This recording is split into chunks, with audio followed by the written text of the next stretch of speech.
Kublai pi kiperlok subscribe bas berkunjuru. Kai kublai kelum lang yang baru kiperlok ki bayi ibat bayi kena channel kam tam ya kena video. Te ha kena kepor ngako ban wara cing tip sipi iwe ba ka office Meghalaya Public Service Commission Lower Lechmer Shillong ka code online application biang yaki eligible candidate. Kat kum ka notice ka bapun me akar pun rotruk prime arjar pusan. Te kita ki post kilong kum ni harum. Ke post nomor mereka ke post Animal Husbandry and Veterinary Officer antar the Animal Husbandry and Veterinary Department. Kejisi kalau ke level 15. Kedan pulih kita pada BVSC and EH degree in Veterinary Science from any recognized university.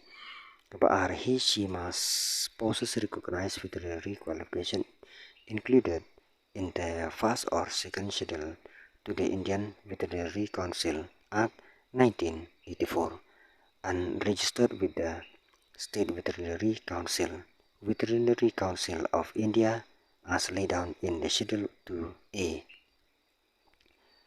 Kapuskan lo UR kategori Prateli kasih janji Arpo, Garo Arpo, OST-SC Lai total long sanpau.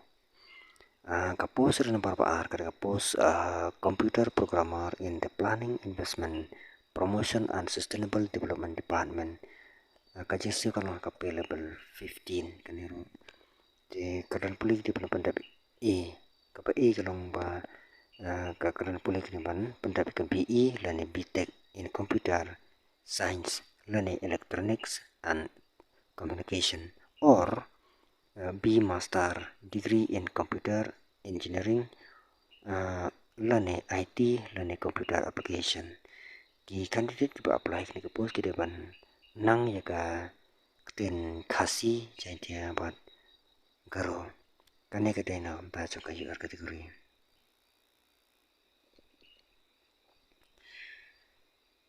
Ta post ren balai ketika post Junior Cooperative Officer antar the Cooperation Department kejesu kana level 11 kardan pulih kita pendap graduate in any discipline from any recognized university. Kapos kalau UR santali kasih jantia kat santali garo kat santali OST SCR tali baru lai punya tali. Ta kapos nomor pasal Junior Career Coach antar the Directorate of Sport and Youth Affairs. Kani kejisi kalau level 11 kadang pulih kita berpendapat 10+2 in any stream.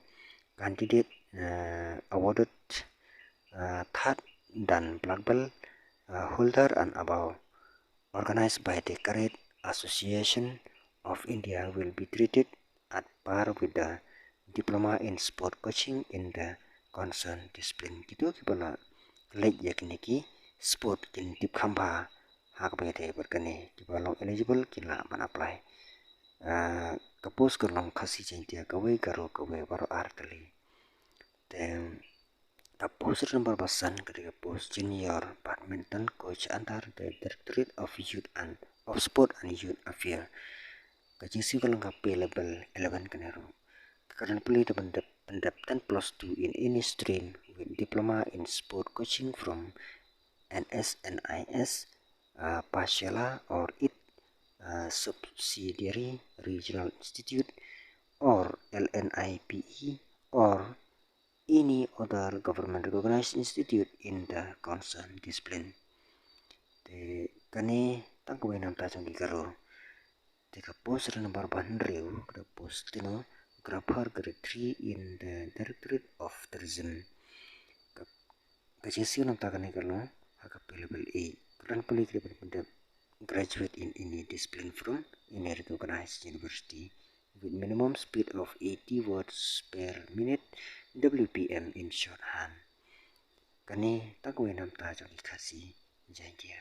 Te kador ban apply ya kini ki pos kalong kapanikong berkabar saus padrupau kapalai basau berpasan lolai pasan po berkaban riu lais parpau dengan tajong ki SCST yunong half the rate standard kasnem kan long katpra hadu lai pengar patsan snem ke relaxation kata kalong nom taki SCST te kalas dit ban apply kena pos kalong ak arpunyo terik benajun arajar pusan te naka pantaki syllabus te cek naka website jongka www.mpsc.net.in te tangkum ta perlok kublai sibun.